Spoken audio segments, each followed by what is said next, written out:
Assalamualaikum warahmatullahi wabarakatuh. Halo kawan-kawan programmer dimanapun berada di segala penjuru semesta. Terjumpa lagi dengan saya Syugi di channel Fosalgo. Di video kali ini kita akan melanjutkan pembahasan kita di pemrograman berorientasi objek. Kita sudah sampai pada pembahasan tentang method. Di video tutorial sebelumnya kita sudah membahas tentang kelas dan member dari kelas yang terdiri dari field, method, dan inner class. Di video kali ini kita akan berdiskusi lebih mendalam tentang bagaimana membuat method. Baik, sebuah method strukturnya seperti ini. Dia diawali dengan modifier, kemudian ada output, diikuti dengan nama method, kemudian di dalamnya ada dalam kurung buka kurung biasa, ada parameter, kemudian diikuti buka kurung kurawal yang dibalas juga dengan kurung kurawal. Di dalamnya berisi method body. Kemudian ada bagian-bagian yang bisa tidak ada ya. Seperti modifier ini boleh ada, boleh tidak ada. Kemudian output harus ada, meskipun dia void harus tetap ada outputnya. Kemudian parameter boleh kosong juga. Method tergantung dari operasi yang akan dikerjakan. Selanjutnya untuk modifier. Modifiernya terdiri dari dua macam, ada modifier access modifier yang terdiri dari public, private, default, dan protected. Kemudian ada juga non-access modifier yang terdiri dari final, abstract, static, transient, dan synchronize. Jadi modifier access modifier ini tidak bisa digunakan secara bersamaan. Misalnya public sekaligus private tidak bisa, default sekaligus private tidak bisa ya. Jadi digunakannya satu persatu kalau yang access modifier. Kemudian kalau yang non-access modifier ada yang bisa digunakan bersamaan seperti static, mungkin bisa digunakan dengan final. Tetapi abstract dan final tidak bisa digunakan bersamaan karena dia berlawanan sifat. Baik, untuk modifier access modifier public, jadi kalau dia diberi modifier public maka metodenya nanti akan bisa diakses di semua kelas dan semua paket, semua package ya. Bisa diakses di semua kelas dan semua paket. Sedangkan kalau dia private, hanya bisa diakses di kelas yang bersangkutan, kelas di mana method tersebut dideklarasikan. Kemudian kalau dia default, maka dia bisa diakses di paket yang sama. Kemudian juga bisa diakses di kelas yang bersangkutan ya, kelas dia di mana dia dideklarasikan. Di kelas lain di dalam paket yang sama. Kemudian tentunya juga di kelas itu juga, kelas tempat di mana metode tersebut dideklarasikan. Jadi cara menuliskan yang default ini tidak dituliskan default seperti ini ya. Tapi ketika dia tidak dituliskan visibilitasnya, maka dia adalah default. Kemudian yang terakhir ada access modifier protected. Kalau dia diberi access modifier protected metodenya, maka metode tersebut hanya bisa diakses di paket yang sama dan di subkelasnya. Bisa juga di kelas lain di paket berbeda, tapi kelas tersebut harus merupakan subkelasnya. Ini akan dibahas lebih mendalam di bagian inheritance, khusus untuk yang protected ya. Berikutnya ada non-access modifier final, berarti kalau dia final maka metode tersebut tidak bisa di override atau tidak bisa dimodifikasi di subclass. Kemudian ada juga method abstract. Method abstract ini hanya bisa digunakan di kelas abstrak juga. Dan dia ini hanya berisi deklarasi method tanpa body ya, have no body. Kayak contohnya ini yang method run, dia tidak ada bodinya. Dideklarasikan di kelas thread tapi tidak ada bodinya. Jadi nanti bodinya diisi di kelas yang tempat di mana dia di inheritance diturunkan.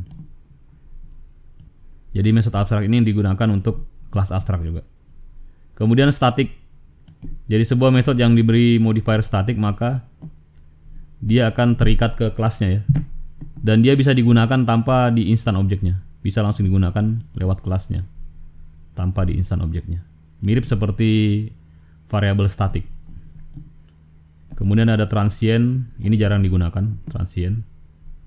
Metode ini akan di skip ketika kita melakukan serialisasi. Kemudian synchronize, method ini hanya bisa diakses oleh satu thread dalam satu waktu yang bersamaan. Oke, baik, kita latihan ini dulu 1 dan 2.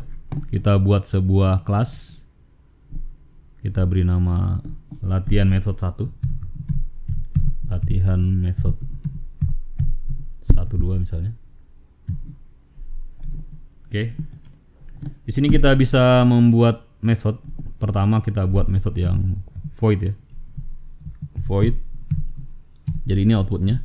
Jadi cara menulis method tadi kita lihat ada output, kemudian nama method dan ada parameter. Tidak wajib ada parameternya ya. Tidak wajib juga ada modifiernya. Jadi kita buat yang sederhana dulu. Misalnya void, outputnya void method 1,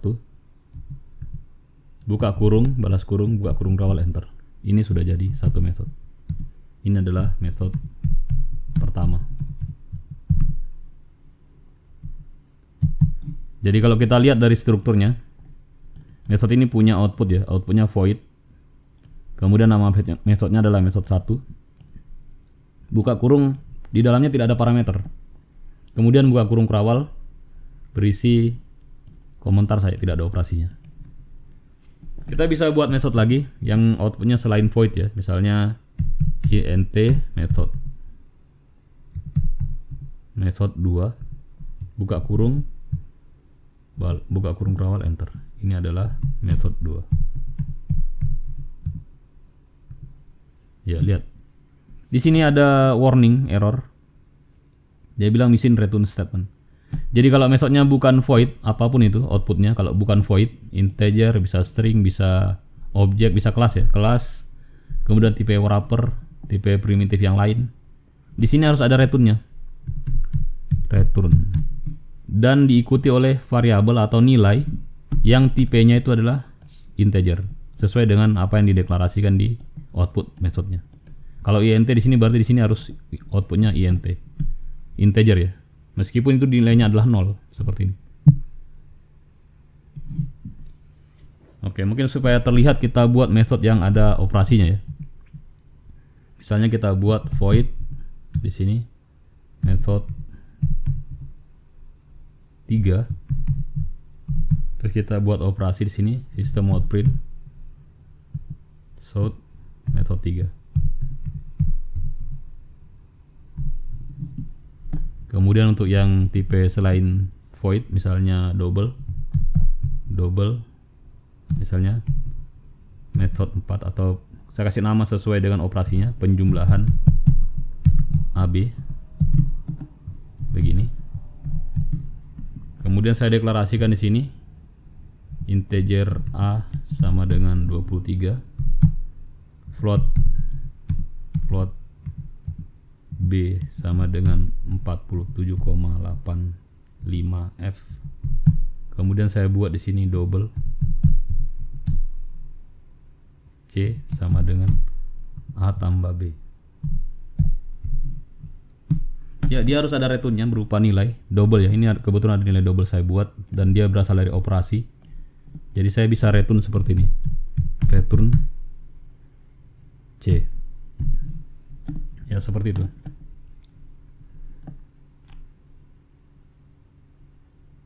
Kemudian kalau dia punya parameter, jadi parameternya diisi di sini di dalam kurungnya. Misalnya saya buat di situ double, nama metodenya adalah perkalian. Kemudian di sini saya bikin parameternya double juga, x1, double x2. Kemudian di sini bikin perkalian double x3 sama dengan x1 dikali dengan x2. Baru kemudian return x3. Jadi dia punya output adalah bertipe double ya, x3. Jadi outputnya ini disesuaikan dengan deklarasi output yang ada di sini sebelum nama method. Kemudian ini kalau di sini double, tidak harus juga di sini double ya. Saya bisa ganti misalnya integer supaya teman-teman tidak kaku. integer di sini. Untuk misalnya di sini saya buat float. Yang penting logis untuk dioperasikan ya. Float. Kalau misalnya di sini string juga bisa juga, tapi harus ada perlakuan khusus. Misalnya di sini float x2 bisa ya. Jadi dia harus memberikan return selain void ya, dia harus memberikan return sesuai dengan tipe data yang dideklarasikan di sini. Kemudian dia juga ya, kita coba saja dulu, coba kita buat di sini penjumlahan string ya. String namanya juga penjumlahan string. Ya mungkin tidak terlalu cocok namanya ini. Tapi saya mau coba buat penjumlahan string. Di sini saya buat string A, integer B. Jadi saya mau jumlahkan tipe data yang berbeda ya. Saya buat di sini lagi string. Di sini saya sesuaikan. Saya beri nama result sama dengan A ditambah dengan B. Begini. Kemudian saya return result. Ya, jadi catatan pentingnya adalah kalau dia void maka dia tidak ada returnnya. Kalau dia tidak void, double atau misalnya string yang jelas bukan void, maka dia harus ada returnnya. Wajib ada returnnya. Kalau void apakah boleh ada returnnya? Boleh sebenarnya. Kalau dia void bisa juga dibuat return di sini. Untuk keluar dari metodenya bisa return titik koma langsung. Tidak error ya. Ini tidak error. Tapi sepertinya tidak terlalu berguna. Jadi walaupun tidak ada returnnya tidak apa-apa. Berikutnya ada tentang modifier ya. Jadi modifiernya ini bisa disesuaikan. Misalnya teman-teman tadi saya sebutkan bahwa untuk yang modifier, akses modifier ini tidak bisa digunakan secara bersamaan. Jadi bisa diberi modifier misalnya private, tapi tidak bisa private sekaligus public. Tidak bisa ya. Kalau public, private. Kemudian misalnya di sini saya buat public. Ya, kalau tidak ada isinya berarti dia default ya. Default kalau tidak ada isinya. Berarti dia yang ini, yang ketiga. Kemudian saya bisa buat protected. Di sini misalnya saya buat lagi private. Kemudian saya buat public lagi. Oke. Jadi tidak bisa digunakan secara bersamaan. Berikutnya ada modifier access modifier ya. Untuk yang abstrak ini hanya bisa digunakan di kelas abstrak, karena kelas kita ini bukan kelas abstrak maka tidak bisa digunakan. Jadi kalau misalnya saya buat di sini abstrak,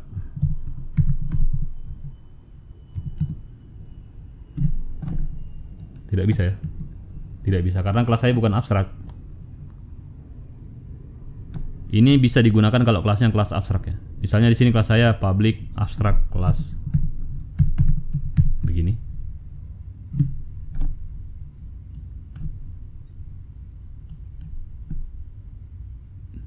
Ya ini tidak boleh Joy. Ternyata ini kombinasi ilegal juga. Kalau abstrak dia tidak boleh private. Jadi kalau abstrak tidak boleh private. Mungkin public bisa. Bisa public ya. Kemudian kita lihat dulu. Ya seperti ini. Kalau abstrak dia seperti ini saja, tanpa body. Tadi penjelasannya hanya bisa digunakan di kelas abstrak. Saya sudah rubah kelasnya jadi kelas abstrak. Terus dia hanya ya tidak mengandung body, tidak memiliki body method. Jadi dia cukup ditulis seperti ini. Nanti operasinya itu dibuat di kelas yang tempat dia diturunkan. Coba kita buat kurung kural, apakah bisa? Ya tidak bisa ya. Meskipun kurung kural kosong tidak bisa. Jadi seperti itu. Jadi khusus yang untuk modifier abstrak ini hanya bisa dibuat di kelas abstrak. Kemudian penulisannya ini bisa ditukar-tukar ya. Bisa abstraknya di depan sini, bisa juga abstraknya di sini. Tapi tidak bisa di sini. Jadi yang 3 tadi, output, nama metode dan parameter dan kurung kural ini harus berdekatan. Tapi kalau yang depan ini boleh ditukar-tukar ya posisinya. Karena dia sama-sama modifier. Ini juga bisa. bisa. Ya tidak semua modifier bisa digunakan bersamaan, tapi ada yang bisa. Kayak abstrak dengan public bisa, tapi abstrak dengan private tidak bisa. Oke, saya kembalikan. Kalau dia bukan abstrak maka harus ada bodinya, meskipun kosong ya. Kemudian ada juga modifier final ya. Di sini ada modifier final. Kalau dia final maka dia tidak bisa digunakan di kelas subkelasnya ya. Tidak bisa di override. Kalau teman-teman masih bingung apa itu override, nanti kita bahas. Ada final, kemudian final lagi. Bisa ya. Kalau final tidak harus kelasnya final juga. Karena kelas juga bisa final ya. Ada juga kelas yang punya modifier final. Seperti itu. Nanti akan kita bahas juga di pembahasan insyaallah, pembahasan inheritance. Kelas abstrak dan final. Berikutnya ada static. Ya, di sini ada static. Kita bisa pasangkan static, final, static. Begini. Kalau dia static, maka method ini nanti bisa digunakan tanpa harus di instan objeknya. Kalau teman-teman masih bingung apa itu di instan objeknya maksudnya, artinya dibuatkan objeknya menggunakan keyword new ya. Jadi tanpa dibuat objeknya dia bisa digunakan, cukup dengan memanggil kelasnya. Berikutnya ada method synchronize. Ini biasanya berkaitan dengan kalau kita pakai thread ya. Misalnya kita buat animasi, ada bagian method yang hanya boleh diakses oleh satu thread saja dalam satu waktu. Maka kita tambahkan di depannya synchronize supaya dia tidak terganggu oleh thread lain. Oke. Seperti ini. Baik, saya kira cukup untuk penggunaan pembuatan dasar-dasar metodenya. Berikutnya ada, jadi kita sudah buat metode standarnya ya. Kemudian kita sudah latihan juga dengan beberapa operasi tadi di sini. Dengan modifier juga, modifier access modifier dan non access modifier. Berikutnya ada method void dan non void ya. Jadi ini kalau di pemrograman terdahulu seperti Pascal atau DLP, biasanya kita sebut ini sebagai prosedur ya. Kalau dia metodenya method void, berarti itu yang dimaksud adalah prosedur kalau di pemrograman Pascal. Kemudian kalau non void, ini biasanya disebut dengan function. Jadi method yang ada outputnya, atau non void ya, yang ada outputnya, kita sebutnya function dulu. Kemudian method void, method yang tidak ada outputnya, biasanya disebut dengan prosedur. Oke, kita akan latihan bikin ini, method void dan non void. Kita close dulu kelas. Kita bikin kelas baru. Latihan method 3.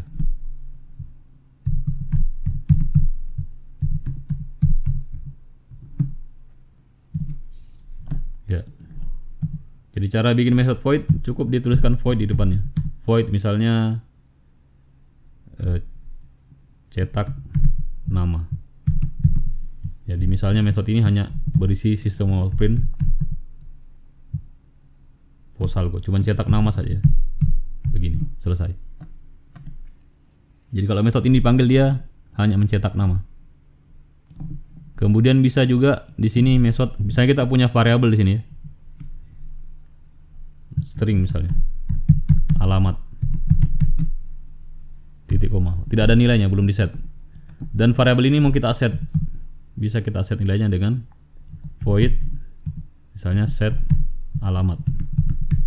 Buka kurung berawal enter. Di sini ada parameter inputnya, string input. Jadi di sini nanti alamatnya kita set dengan input ini. Jadi alamat sama dengan input. Ini tidak ada outputnya ya, tidak ada returnnya. Jadi input yang di sini langsung dikirim ke alamat. Ini biasanya dilakukan kalau variabelnya bersifat private dan tidak bisa diakses dari luar kelas. Kita buatkan dia metode untuk set. Ya, seperti itu. Kemudian untuk metode non void, jadi metodenya ada outputnya ya. Ya, seperti tadi, misalnya kita bikin di sini integer jumlahkan. Jumlah, penjumlahan atau sum misalnya. Terus di sini ada integer x 1, integer x2. Terus nanti hasilnya adalah penjumlahan dari, misalnya saya buat lagi integer y sama dengan x1 ditambah x2. Terus return y. Ya bisa seperti ini. Jadi dia ada returnnya ya. Jadi method yang ini adalah method non void. Yang dua ini method void, yang ini method non void, ada returnnya.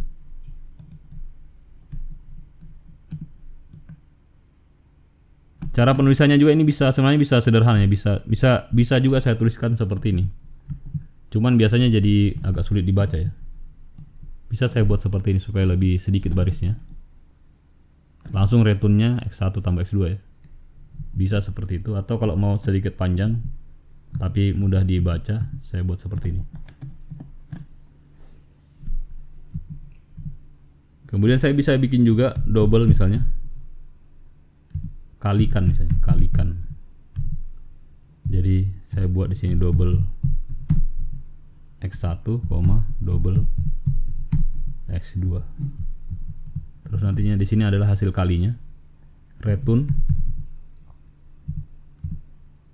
x1 dikali x2. Coba kita rapikan dengan Ctrl alternatif L. Jadi dua ini adalah method non void. Kalau yang dua ini di atas method void. Jadi ini perbedaan dari penulisannya.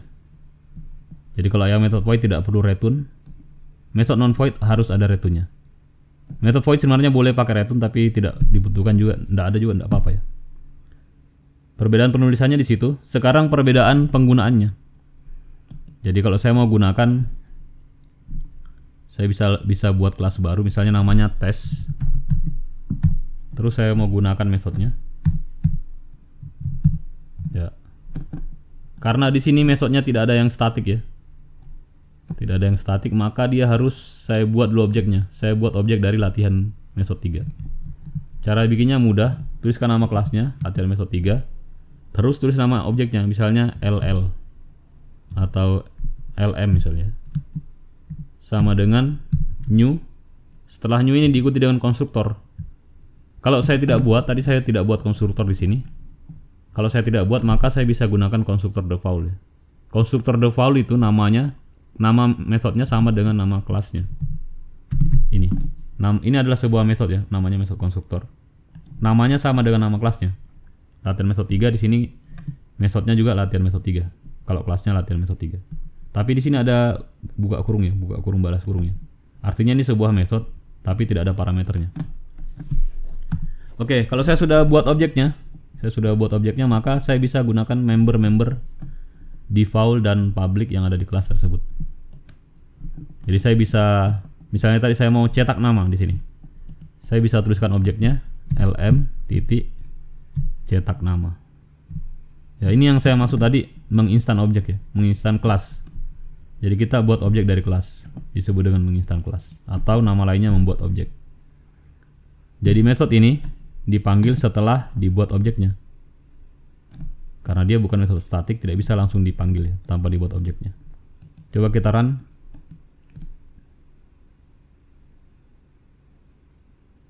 Ya, ini hasilnya Fosalgo. Kita mau panggil yang kedua set alamat. Jadi misalnya di sini saya buat lm titik set alamat.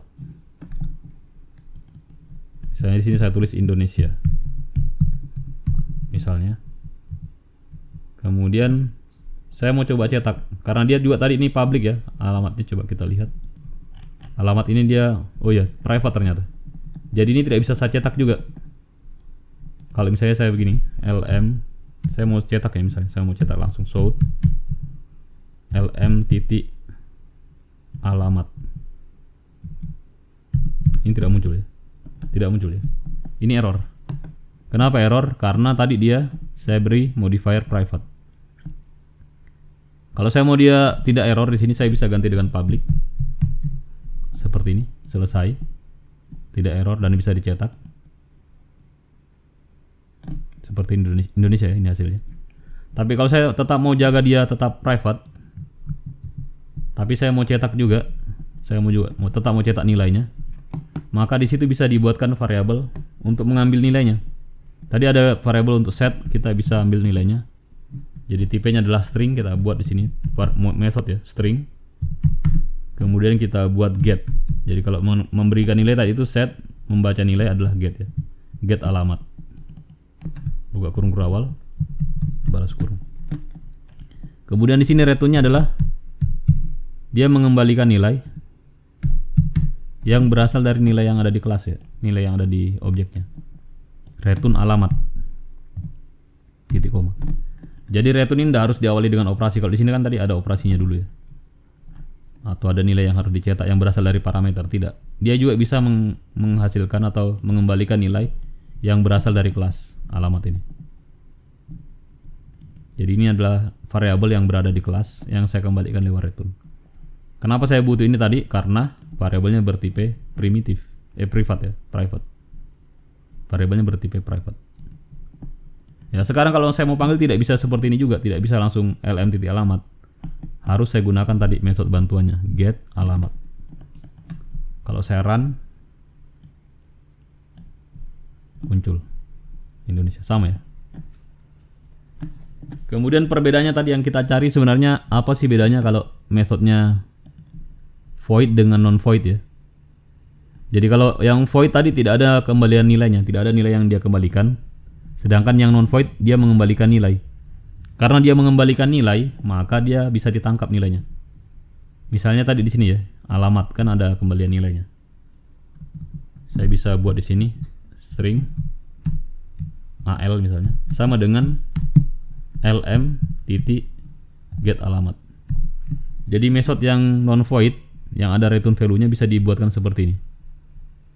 String, terus kita tangkap variabelnya, kita panggil metodenya lm get alamat. Nah, nanti di sini kita bisa cetak lm-nya, al-nya maksud saya, al. Kita run, ya dia tercetak di situ alamat. Kemudian yang lain lagi kita punya dua metode.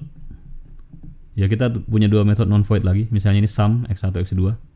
Ya karena di ini ada outputnya juga kita bisa tangkap. Outputnya integer ya, kita sesuaikan integer juga. Kita bikin variabel di sini. Kita beri nama misalnya hasil jumlah sama dengan nama metodenya, nama objeknya lm. Nama objek ini ya. Saya beri nama objek saja supaya teman-teman tidak pusing. Jadi ini tadi yang saya panggil adalah objeknya.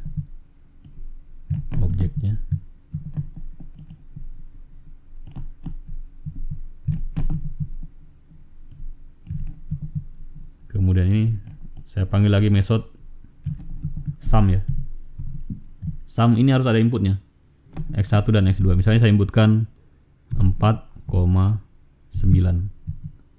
Jadi nanti dia akan menjumlahkan 4,9, 4 tambah 9 ya. Karena operasinya adalah 4, x1 tambah x2. Apa yang diinputkan tadi di sini akan dijumlahkan dengan apa yang diinputkan setelahnya. Jadi dijumlahkan. Jadi variabelnya tidak harus mengikuti nama variabel yang di sini, tapi tipenya harus sama.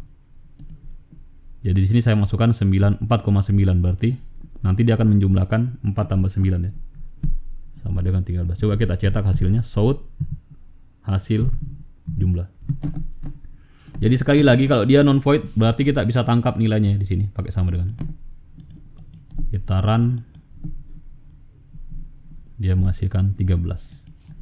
Begitu juga metode yang berikutnya, metode yang terakhir, metode kalikan ya.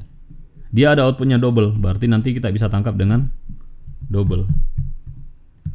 Double misalnya hasil kali, misalnya kita sama dengan objek titik panggil metodenya kalikan 4,9, kalikan 4 dan 9. Kemudian kita show hasil kali. Ya, kalau kita run maka dia akan menghasilkan 13, di bawahnya ada 46 ya. Ya, 36. Oke. Jadi seperti itu. Jadi perbedaan pertama kalau method void tadi dengan non void adalah kalau void tidak harus ada returnnya. Saya bilang tidak harus karena boleh saja ada ya, tapi tidak dibutuhkan. Kemudian yang kedua, perbedaan keduanya adalah kalau method non void bisa ditangkap nilainya dengan ini, seperti ini, dibuatkan variabel dan tipe data variabelnya ini menyesuaikan output dari methodnya. Jadi kalau outputnya string misalnya, ditangkapnya juga dengan string ya. Kalau misalnya outputnya tipenya mahasiswa, kita tangkap juga dengan tipe mahasiswa atau tipe point misalnya, tergantung dari outputnya. Oke, baik. Berikutnya kita akan bahas tentang parameter. Tapi ini sebenarnya sudah kita buat tadi ya, parameter. Dan di pembahasan tutorial sebelumnya, kita sudah latihan membuat 1000 parameter. Teman-teman boleh lihat di situ bagaimana cara bikin parameter. Jadi sebenarnya parameter itu sederhananya adalah variabel juga, variabel lokal yang dideklarasikan di sini. Di dalam kurung biasa ini setelah nama method. Jadi ini adalah parameter. Boleh tidak ada, boleh 1, boleh 2, boleh 3 dan seterusnya, boleh 4 sampai panjang. Saya belum pernah tahu bahwa ini dibatasi, jadi bisa banyak saja. Dan kita pernah bikin 1000, berarti sampai 1000 juga bisa. Oke, baik, di bawahnya ada berikutnya ya, ada overloading method. Kita buat kelas baru saja. Apa sih overloading ini? Sebelum saya jelaskan, saya buat kelas baru dulu. Yang Java class latihan overloading.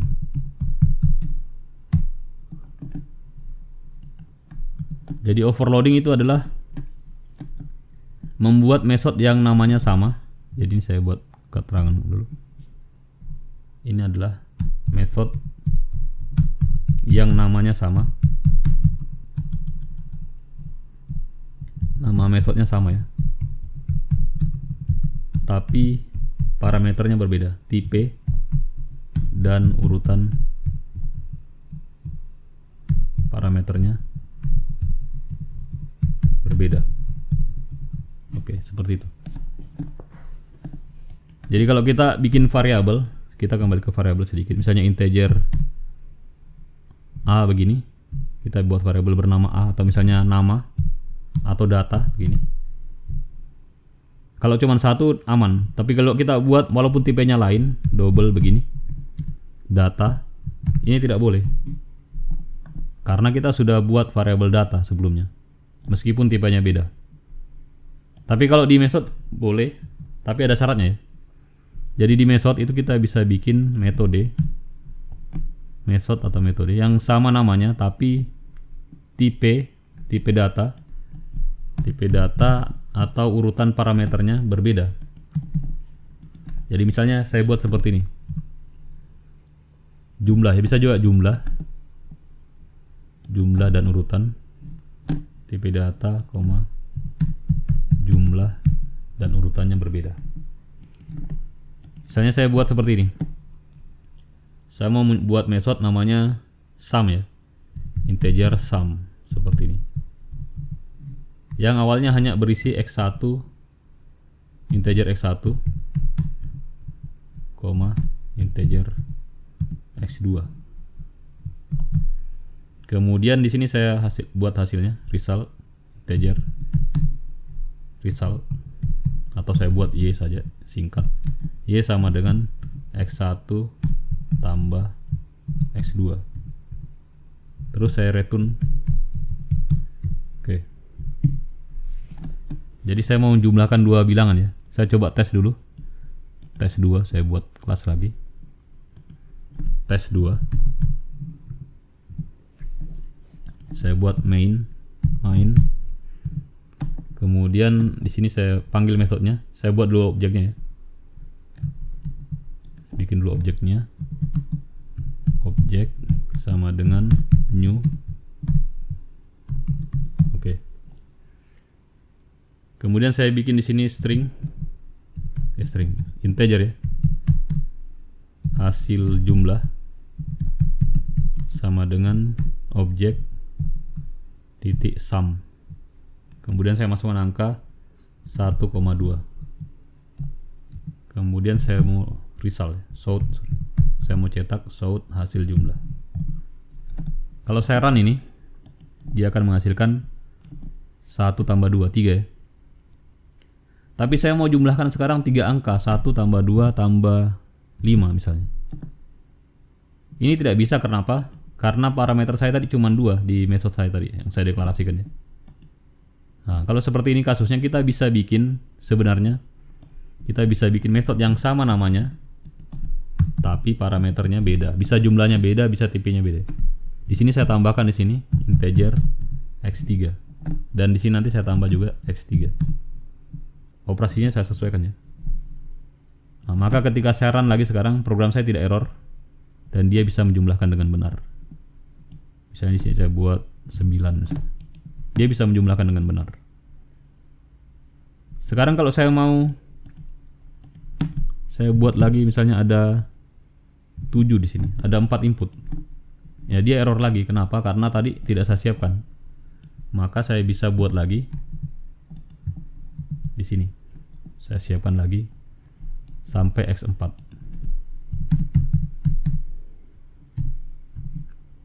Terus nanti di sini saya jumlahkan lagi dengan x4. Ya. Jadi kita diizinkan membuat method yang namanya sama, tapi jumlah parameternya beda. Bisa jumlah parameternya beda, bisa urutan parameternya berbeda. Kalau beda tipe ya, beda-beda tipenya. Bisa juga jumlahnya beda, bisa juga apa nih? Yang satunya. Jumlahnya beda, bisa tipenya beda. 3 ya. Tipe, jumlah, dan urutannya. Biasa dibuatkan bervariasi. Jadi ini yang disebut dengan overloading. Kita juga bisa membuat overloading, misalnya yang bervariasi tipenya. Misalnya saya buat di sini perkalian, atau misalnya saya buat nama operasi saja, operasi. Double operasi. Operasi misalnya. Di dalamnya ada string misalnya nama, kemudian double misalnya x1, kemudian float x2.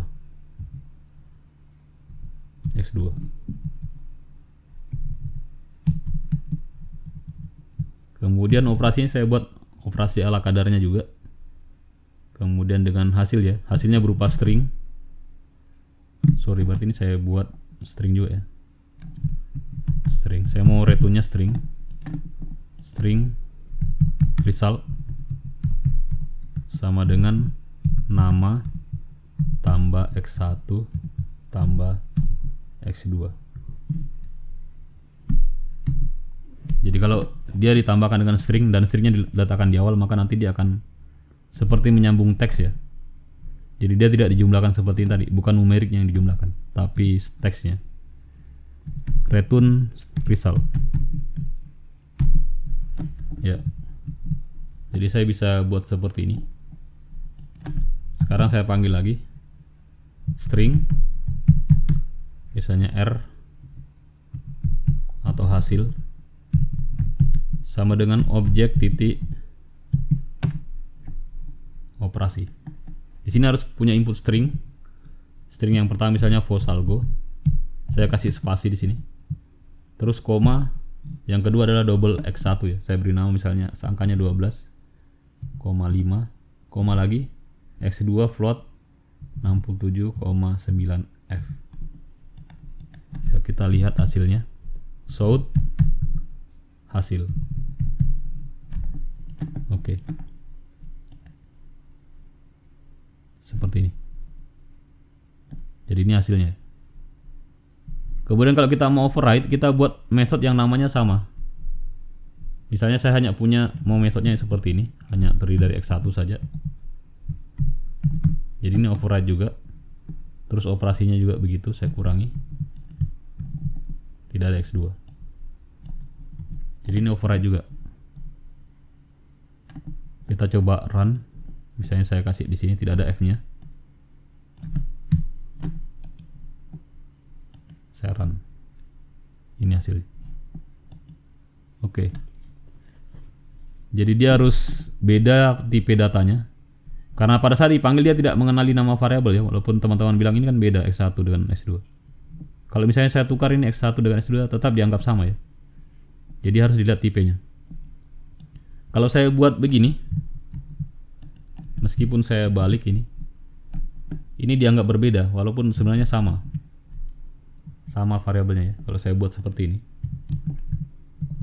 ya, ini dianggap sebagai override method yang benar, walaupun sebenarnya isinya sama saja. Tapi ini boleh. Tapi kalau saya buat yang lain, yang mirip ya, yang seolah-olah beda tapi ternyata sama. Misalnya saya beri nama di sini A, di sini B. Di sini saya ganti A, di sini saya ganti B. Ya, ini tidak boleh. Kenapa? Karena sudah ada saya buat method override sebelumnya yang urutan tipenya itu adalah string double double. Ini juga string double double meskipun beda nama variabelnya ya. Misalnya saya ganti juga name-nya, ini tidak bisa. Ya, jadi ini tidak bisa karena tipenya sama. String double double. Sedangkan ini bisa walaupun sama namanya, ada X1 X2 string, tapi urutannya beda ya. X1 X2 string, double float string bisa. Jadi ini penting untuk diperhatikan. Ini yang disebut dengan method yang ambigu ya. Jadi harus dihindari di sini. Hindari penggunaan overloading method yang ambigu. Jadi biasanya kalau supaya dia tidak ambigu, misalnya saya mau paksakan ini double double string double double, saya mau buat ya, saya mau paksakan buat. Caranya adalah saya tukar posisinya seperti ini. Bisa saya tukar posisinya, saya tukar urutannya. Atau kalau misalnya dalam kondisi tidak bisa ditukar urutannya, kita bisa tambahkan variabel yang mungkin walaupun variabel itu tidak digunakan ya. Bisa saya buat sini boolean status. Variabel ini tidak saya gunakan di dalam operasi, tapi ini hanya saya gunakan supaya dia beda urutan variabelnya. Jadi ini hanya masalah best practice ya. Kalau misalnya kita butuh, hanya masalah teknis, masalah pencarian solusi sementara saja. Kalau misalnya terpaksa harus kita butuh harus mirip karena memang tidak bisa urutannya string double double, maka buatkan variabel baru meskipun variabelnya tidak digunakan. Baik, itu bagian yang penting juga dalam overloading method. Hindari overloading method yang ambigu. Yang jelas intinya overloading method itu adalah membuat method yang namanya sama tapi variabelnya beda, parameternya beda. Karena kalau di variabel tidak bisa ya kita bikin variabel yang namanya sama, tadi kita sudah contohkan. Tapi di method boleh, kita bisa buat sum dan seterusnya. Oke, berikutnya ada varars ya, varars. Varar ini muncul di JDK 5 sebenarnya. Dia mirip dengan array. Kita bisa lihat kenapa dibutuhkan. Di sini dia dibutuhkan. Kita lihatkan dulu. Kita buat sebuah kelas. Kita beri nama latihan method varar. Seperti ini. Ya. Tadi kita punya operasi seperti ini. Sum dan seterusnya. Kita mau jumlahkan ini ya, 1 2 3, X1 X2 X3 X4. Dan kalau kita perhatikan ini tipenya sama, integer semua. Bagaimana kalau saya mau sampai X5 sampai X10 sampai X100? Ya itu pertanyaan yang bisa dijawab dengan varar. Asalkan tipenya sama ya, sama-sama integer. Jadi kita bisa bikin sebuah metode yang bisa digunakan untuk semua input ya, untuk beberapa input yang berbeda. Jadi kita bisa buat metode begini, integer sum. Kemudian kita buat variable integer pakai 3 titik begini. Ini disebut dengan varars. 3 titik ini simbol operator varars ya. Kita beri nama variabelnya x. Dan nanti diaksesnya mirip dengan array. Jadi saya bisa bikin begini, kemudian di sini saya bikin variabel result integer. Tadi saya buat variabel apa di sini? Y ya, saya buat y saja. Integer y mula-mula sama dengan 0. Kemudian nanti saya jumlahkan dia pakai nilai yang ada di x ini, yang ada di array x. Kita pakai for integer i, saya bisa pakai for i. Coba kita pakai for i dulu. For i dari i sama dengan 0 dan selama i lebih kecil dari x dot len. Kemudian di sini saya jumlahkan y plus sama dengan xi titik koma. Kemudian di sini yang dijadikan return adalah y-nya ya, return y.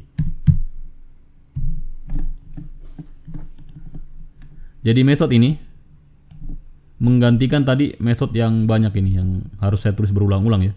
Padahal tipenya sama, integer semua. Kita bisa coba kita di tes 3, kita buat tes 3. New Java class tes 3. Kemudian saya lihat kembali nama kelasnya adalah latihan Varar. Di tes 3 saya buat main dulu.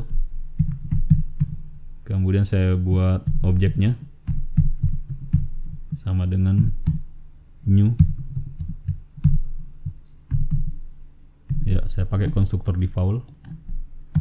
Kemudian saya coba langsung bikin di sini integer hasil jumlah sama dengan objek titik sum.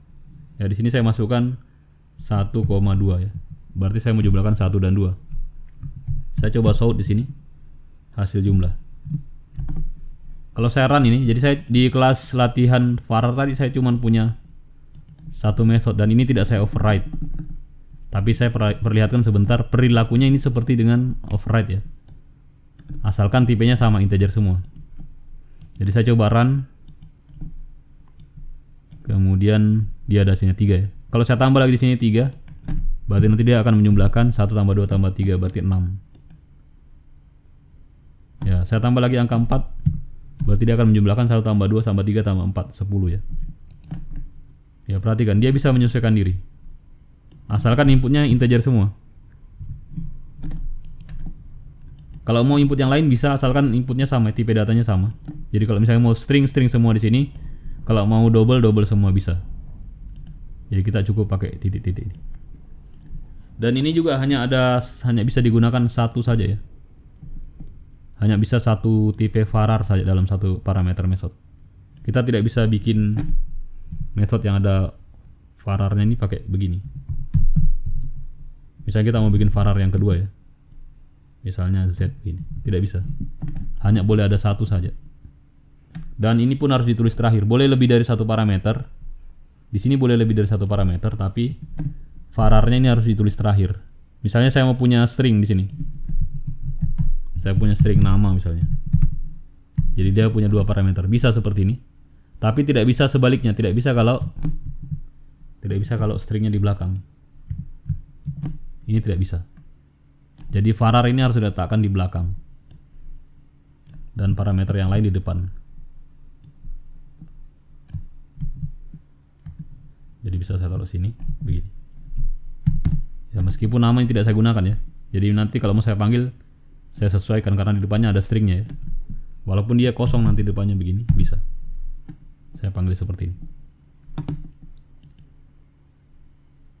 Karena yang string yang di depan ini tidak saya gunakan untuk operasi.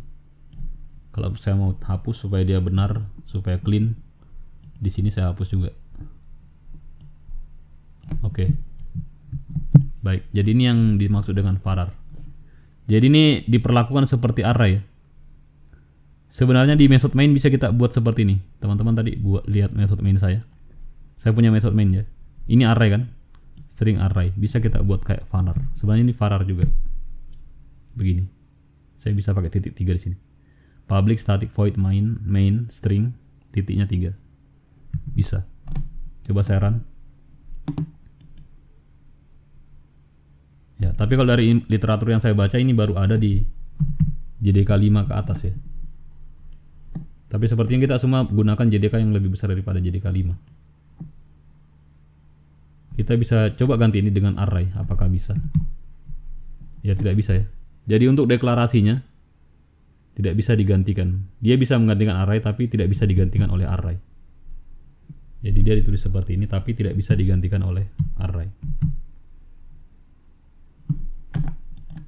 Atau kita coba dulu, mungkin bisa. Ya tidak bisa ternyata ya. Jadi tidak bisa. Jadi var ini menggantikan array, tapi dia tidak bisa digantikan oleh array pada saat ditulis sebagai parameter. Baik, itu tadi tentang overloading method. Berikutnya ada metode getter and setter. Sebenarnya tadi kita sudah buat ini ya, metode getter and setter. Metode getter itu gunanya untuk mengambil nilai atau variabel, nilai dari variabel yang ada di objek. Sedangkan metode setter gunanya untuk memberikan nilai atau mengeset nilai yang ada di variabel atau yang ada di objek. Jadi biasanya metode getter and setter ini gunakan kalau variabelnya bersifat private atau protected ya. Kemudian ada lagi ciri lainnya, biasanya metode getter juga berupa metode non void. Kemudian metode setter adalah metode void. Oke. Kita sudah buat tadi ya, kita sudah sempat bikin metode getter di latihan ini, latihan 3.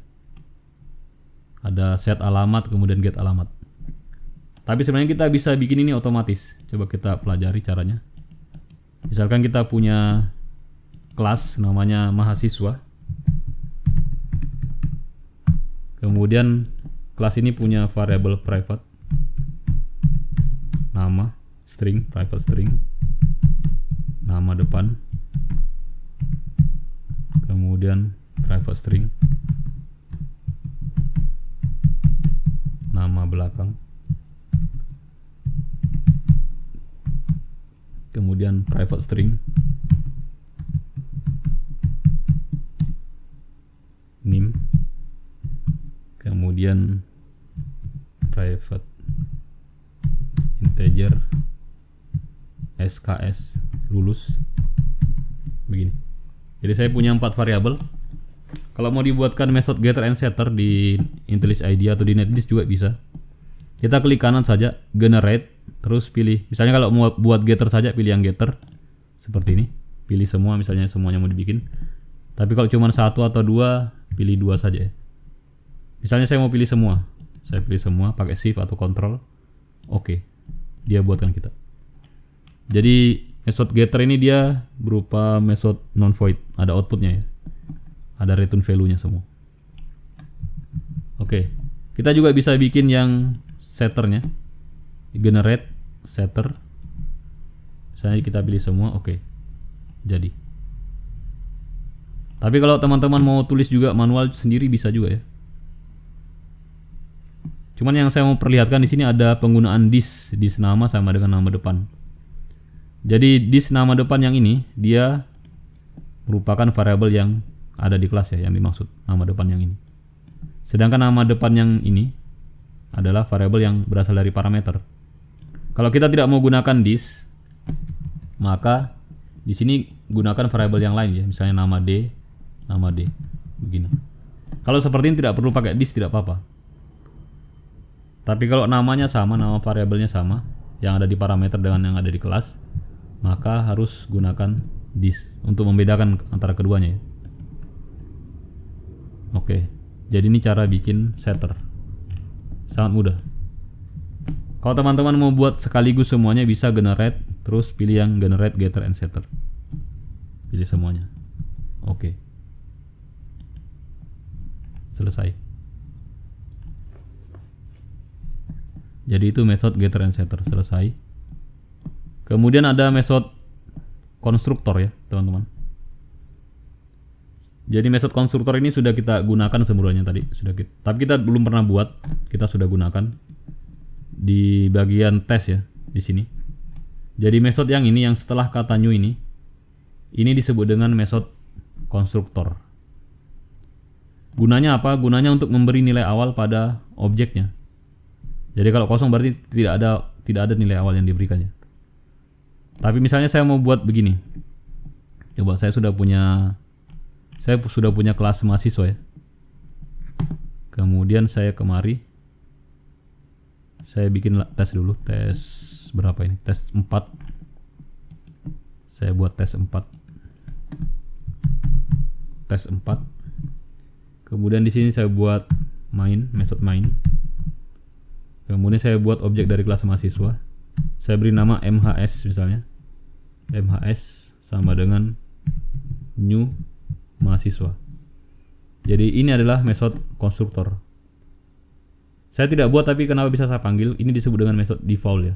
Metode konstruktor default yang bisa digunakan walaupun tidak dibuat. Jadi di sini saya mau set nilainya MHS, atau saya langsung cetak saja south MHS titik nama. Apakah bisa? Tidak bisa ya. Kenapa tidak bisa? Karena nama depan ini adalah private. Tapi saya bisa ambil nilainya lewat get ya. Jadi saya bisa bikin begini, MHS titik get nama depan. Kalau saya run ini, maka hasilnya adalah tidak ada, null ya, null. Kenapa? Karena mahasiswa ini belum di set namanya. Kecuali saya set terlebih dahulu, MHS titik set nama depan. Misalnya saya beri nama di sini Sugiarto. Kalau saya run, sekarang dia sudah punya nama depan. Oke. Kemudian ada juga nama belakang, MHS titik set nama belakang. Nah, misalnya sini saya set Cokrowibowo. Oke. Kemudian saya mau tulis di sini langsung pakai spasi saja. Tanda tambah MHS titik nama belakang. Kalau saya run ini, dia menjadi Sugiarto Cokrowibowo. Ya, sekarang bisakah sebenarnya pertanyaannya? Saya buat objeknya tapi langsung ada nama depan nama belakangnya. Jadi jawabannya adalah bisa. Caranya adalah sesuaikan metode konstruktornya. Dan untuk membuat metode konstruktor ini teman-teman boleh tuliskan manual, bisa juga pakai generator ya. Jadi saya pakai generator saja. Teman-teman kalau mau tulis manual bisa lihat kodenya terus ditulis manual lagi ya. Ini bisa ditulis manual sebenarnya. Klik kanan, generate konstruktor. Ya di sini dipilih nilai apa yang mau di set. Misalnya saya cuma mau set nama depan saja. Seperti ini.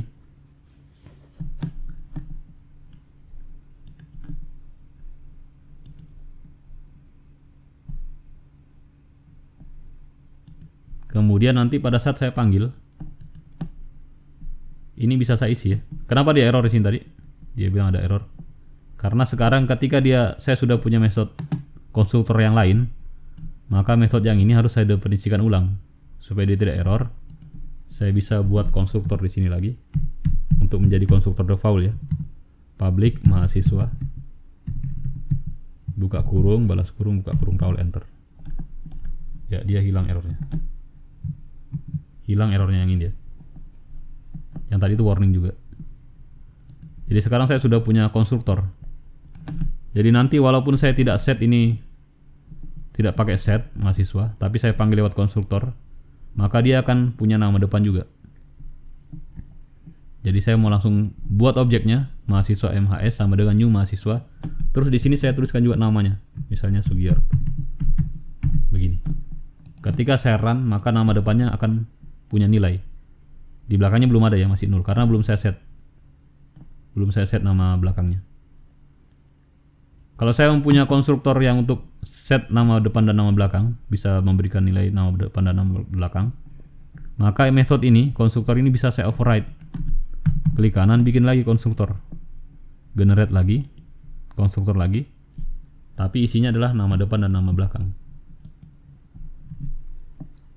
Jadi saya oke kan di sini. Nah, nanti saya bisa isi nama depan dan nama belakang sekaligus. Di sini saya bisa buat koma, terus saya kasih nama belakang. Oke. Jadi kalau saya run, maka MHS ini sudah punya nama depan dan nama belakang. Jadi gunanya konstruktor ini, metode konstruktor adalah untuk memberikan nilai awal ya, pada saat objeknya dibuat. Kemudian ada yang unik dari metode konstruktor ini adalah, kalau teman-teman perhatikan penulisannya, ini tidak ada outputnya ya. Langsung public terus nama metodenya. Public nama metodenya, terus parameter, public nama metode parameter, begitu. Tidak ada outputnya. Kalau metode yang lain kan ada ya, public string atau public void. Kalau dia tidak ada metodenya tetap ditulis sebagai void. Tapi kalau di konstruktor memang tidak dideklarasikan outputnya. Jadi dia langsung public terus nama metodenya. Dan nama metodenya ini harus sama dengan nama kelasnya ya. Jadi kalau kelasnya mahasiswa, Kalau nama kelasnya mahasiswa, maka metode konstruktornya juga mahasiswa. Tidak ada outputnya, tapi parameternya ada. Jadi seperti itu. Itu unik di metode konstruktor. Ini adalah salah satu metode khusus di Java ya. Jadi di Java itu ada beberapa metode khusus, seperti metode main, kemudian metode getter and setter, dan juga konstruktor tentunya. Kemudian variabel ini apakah bisa disimpan di atasnya? Apakah kita bisa membuat variabel pengantar sebelumnya? Bisa ya. Misalnya kita buat string str1 sama dengan Sugiarto. Saya kira teman-teman bisa paham ini. Saya coba menyederhanakan sesederhana mungkin. String str2 misalnya sama dengan Cokrowibowo. Terus di sini kita ganti, bisa saja ya. Jadi di sini adalah str1, nanti di sini adalah str2. Oke, saya kira teman-teman sudah bisa paham itu. Oke, kita sudah buat konstruktor, sudah juga bikin overloading konstruktor. Ini kita sudah overloading. Dan sudah tahu gunanya untuk melakukan inisialisasi awal ya, memberikan nilai awal pada objek. Berikutnya ke method main. Untuk method main ini sudah sering kita gunakan sebenarnya. Tadi kita buat main di sini, kemudian banyak di semua tes ini kayaknya kita buat main. Jadi method main ini gunanya untuk menandai dia sebagai sebuah program. Jadi di Java sebuah kelas disebut dengan kelas program kalau ada method mainnya. Kenapa? Karena kalau tidak ada method mainnya kita tidak bisa run programnya. Kalau ini bisa di run karena ada method mainnya, bisa run tes 4. Tapi kalau yang lain kayak mahasiswa ini tidak bisa kita run. Bisa kita mau run tidak ada ya, tidak bisa di run. Jadi yang bisa dijalankan itu hanya kelas yang ada method mainnya. Oke, kita bahas sedikit juga tentang method main karena ini juga merupakan method khusus di Java. Kita buat kelas tes 5 supaya lebih mendalam pemahaman kita tentang method main. Jadi cara tulis method main kalau di IDE, di IntelliJ IDEA atau di NetBeans biasanya kita bisa cukup dengan tulis main saja, tab, atau mungkin pakai PSVM. Ini singkatan dari public static void main ya. Tab bisa juga ya. Oke, bisa tulis main di sini tab. Tapi kalau teman-teman tidak mau seperti itu juga bisa tulis ya sendiri. Tulis manual public static void main kemudian string args. Oke, coba kita bahas lebih dalam tentang method main ini. Kalau kita lihat dari deklarasinya, maka method main ini adalah method yang visibilitasnya public. Kemudian dia juga static ya, dia punya modifier static, artinya dia bisa digunakan meskipun tidak di instan objeknya. Kemudian outputnya void, dia outputnya void. Nama metodenya jelas, method main. Kemudian parameternya ini yang di dalam ini. Parameternya adalah bertipe array string ya. Ini tipenya array string. Ini tipe datanya array string. Ini boleh kita ganti, ini nama variabelnya boleh kita ganti. Misalnya ganti dengan Vosalgo. Atau teman-teman boleh pakai kata lain di situ. Boleh, tidak masalah ya. Yang jelas nanti kalau mau diakses bisa diakses di sini. Kemudian ini juga sebenarnya tadi adalah seperti pembahasan kita sebelumnya. Ini adalah tipe varars ya. Kita bisa gunakan titik 3 di sini. Dan dia tidak error. Kita juga bisa gunakan variabel kayak tadi seperti var x1 x saja. Dan dia tidak bermasalah. Jadi ini boleh ditulis seperti ini. Coba kita run. Ya kosong tidak ada isinya, kita show dulu. Show misalnya Vosalgo. Kita run. Ya bisa Vosalgo. Apalagi yang bisa kita utak-atik. Ya ini tadi sesama modifier bisa ditukar ya. Berarti saya bisa tulis kayak begini, static public void ya. Misalnya mau sedikit beda method mainnya, saya tulis method mainnya kayak begini. Static public void main string args. Jadi bisa dibuat seperti ini.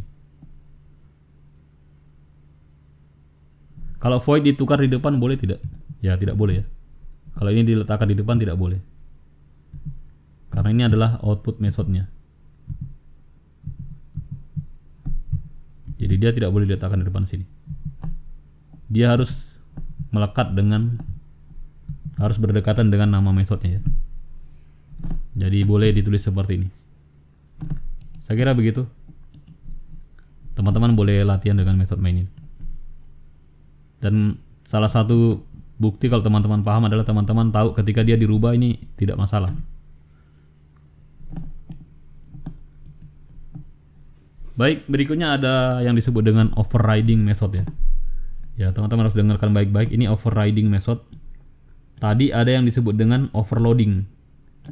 Di atas tadi ada overloading ya. Beda antara overloading method dengan overriding method ya.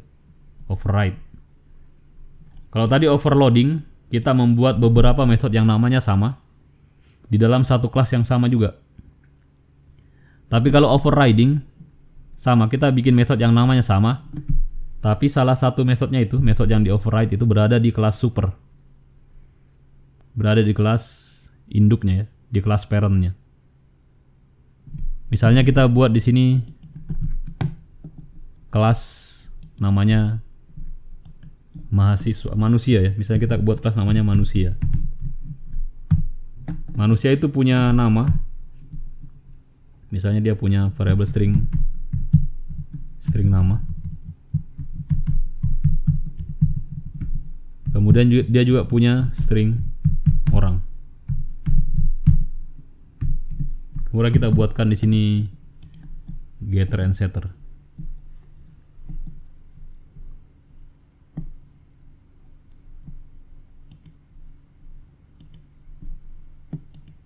Ya. Kemudian nanti kelasnya ini kita turunkan ya. Misalnya kita buat di sini kelas lagi namanya misalnya siswa. Ya, kita mau siswa ini diturunkan dari kelas mahasiswa, extend manusia. Jadi kalau seperti ini modelnya penulisannya, berarti kelas siswa ini merupakan turunan dari kelas manusia. Siswa adalah turunan dari manusia.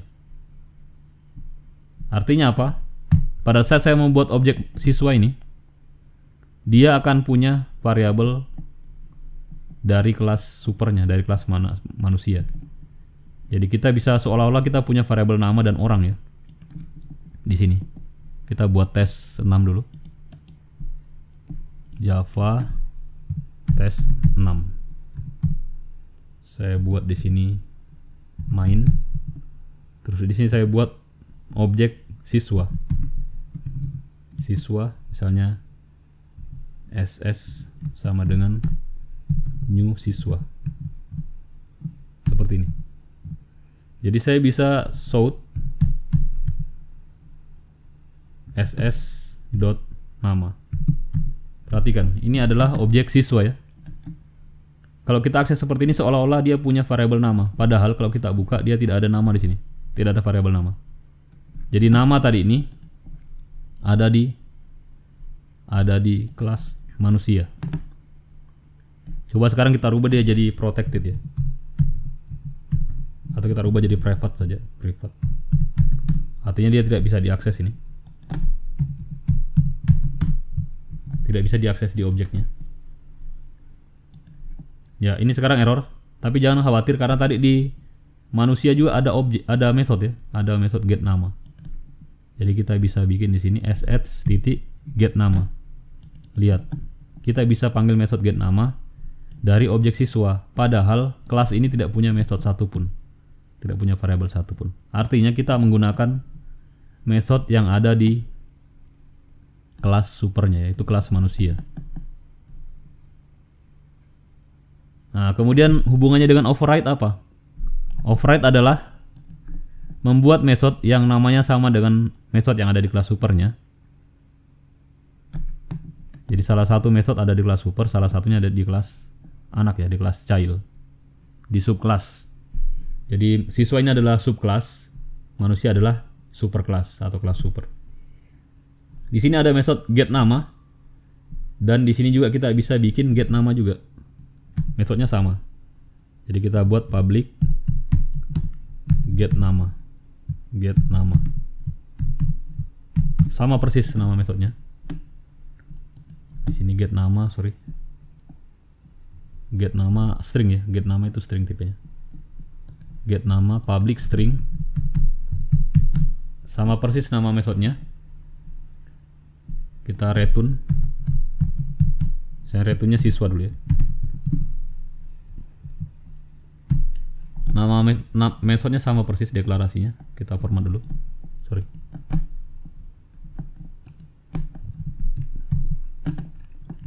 Ya. Tadi di kelas manusia, saya ulangi lagi, saya close dulu semua ini supaya tidak membingungkan. Kita buka kelas manusia dan siswa saja. Di kelas manusia tadi ada metode get nama ya, ada metode get nama, set nama juga ada variabel nama dan string orang, nama dan alamat di sini. Alamat, nama dan alamat. Saya hapus dulu, saya buat ulang. Generate getter and setter, pilih semua. Oke. Jadi tadi di sini ada get nama, ada set nama, get alamat, set alamat. Terus di siswa ini saya bikin lagi get nama, metode yang sama namanya dengan yang ada di kelas supernya. Ya, inilah yang disebut dengan overriding ya. Saya buat metode yang sama namanya dengan yang ada di kelas siswa, di kelas anaknya, di subkelasnya. Tapi perhatikan, kelas siswa ini harus merupakan subkelas dari manusia. Ya, ini disebut dengan overriding, mendeklarasikan metodenya. Kenapa kita buat overriding? Karena mungkin kita mau bikin dia punya sedikit perilaku yang berbeda. Misalnya kalau kita cuman get nama tadi di 4 ini, kalau cuman get nama, sebelum ada ini ya, sebelum ada di siswa ini, sebelum ada get namanya, kalau kita panggil, maka yang dipanggil ini adalah metode yang ada di kelas supernya ya, di sini. Metode yang ada di sini yang dia panggil. Misalnya kita set dulu namanya, ss.set nama.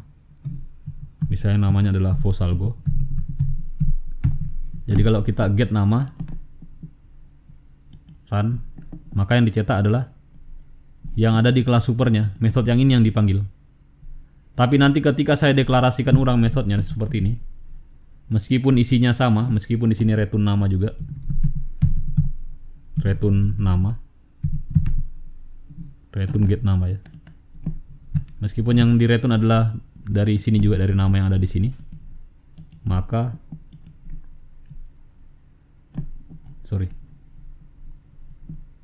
ini kalau dari kelas super, ini kan sama ya, sama-sama get nama. Untuk membedakannya pakai super juga di sini, super titik get nama. Jadi ini bedanya dengan this tadi ya.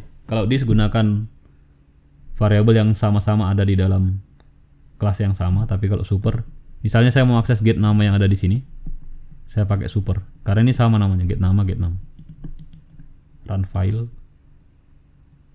Ya, Fosalgo. Ya, maksud saya seperti ini. Saya mau dia di depannya ada agak sedikit berbeda, ada siswa titik 2 begini. Tanda tambah tanda petik. Terus muncul Fosalgo ya. Jadi kalau tadi tanpa memanggil yang ini, get nama yang ada di bawah sini, maka dia akan memunculkan Fosalgo saja. Tapi kalau sekarang ada tulisan siswanya. Dia tidak hanya munculkan Fosalgo saja, tapi ada tulisan siswanya. Begini. Jadi overriding itu adalah membuat metode yang sama namanya dengan metode yang ada di superkelasnya, atau mendefinisikan ulang, mendeklarasikan ulang metode yang namanya sama ada dengan metode yang ada di superkelas. Kenapa didefinisikan ulang? Karena kita mau punya perilaku yang berbeda ya. Kalau sama saja perilakunya, hanya memunculkan nama saja, tidak ada embel-embel lainnya, maka kita cukup gunakan yang ada di kelas supernya. Seperti itu. Jadi untuk lebih memahami ini harus lebih banyak latihan ya teman-teman. Dan pembahasan ini juga terkait dengan pembahasan di inheritance dan polymorphism. Baik, kita lanjutkan. Semoga dengan materi terakhir ini berkaitan dengan overriding juga ya. Semoga teman-teman bisa lebih memahami. method toString ya. Jadi method toString ini adalah method yang ada di Java Lang Object. Ya, kita coba latihan bikin tes berapa yang sudah ada nih. Tes 7. Misalnya saya buat, tadi kita sudah punya kelas mahasiswa ya. Lihat di kelas mahasiswa ini tidak ada method toString. Perhatikan. Dia tidak punya method toString. Tapi saya mau coba buat method di sini. Saya mau coba panggil ya. Saya tidak buat metodenya. Saya bikin latihan 7. Tes 7. Tes 7. Saya bikin method main di sini, main. Kemudian saya bikin objek dari kelas mahasiswa. MHS sama dengan new mahasiswa, nama depan ada nama belakang. Saya beri nama di sini Sugiarto. Kemudian koma Cokrowibowo.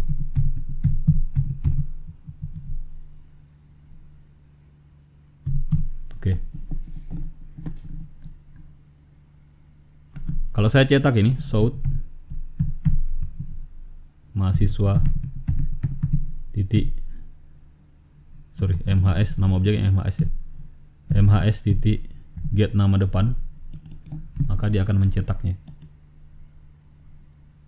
Ya, jadi saya coba panggil salah satu metode yang ada di sini, yaitu metode get nama depan. Ini saya bisa panggil seperti ini karena tadi metodenya dideklarasikan get nama depan ya. Tapi tahukah teman-teman bahwa sebenarnya ada metode yang meskipun tidak saya deklarasikan, tidak saya buat, tapi bisa saya panggil. Coba saya tekan titik di sini. Di sini ada metode yang muncul. Kalau get nama depan ada tak saya buat ya. Get nama belakang, get name, get SKS lulus ada. Ini ada metode equals. Saya tidak buat ini, saya tidak pernah buat, tapi kok ada. Ada hashcode, ada toString, ada get class. Kemudian ada notify all, white, dan seterusnya. Ya, kita fokus ke metode toString tadi ya. Ini metode yang tidak saya buat. Tapi kenapa bisa ada? Kenapa saya bisa memanggilnya?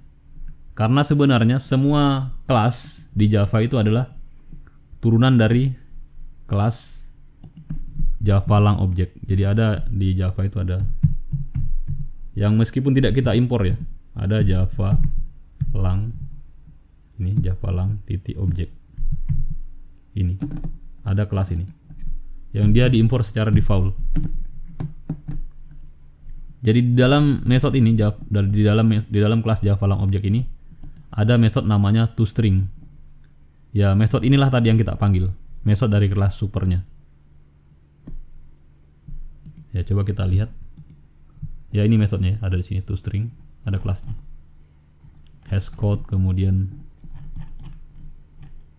ada clone juga. Ada notify all ya.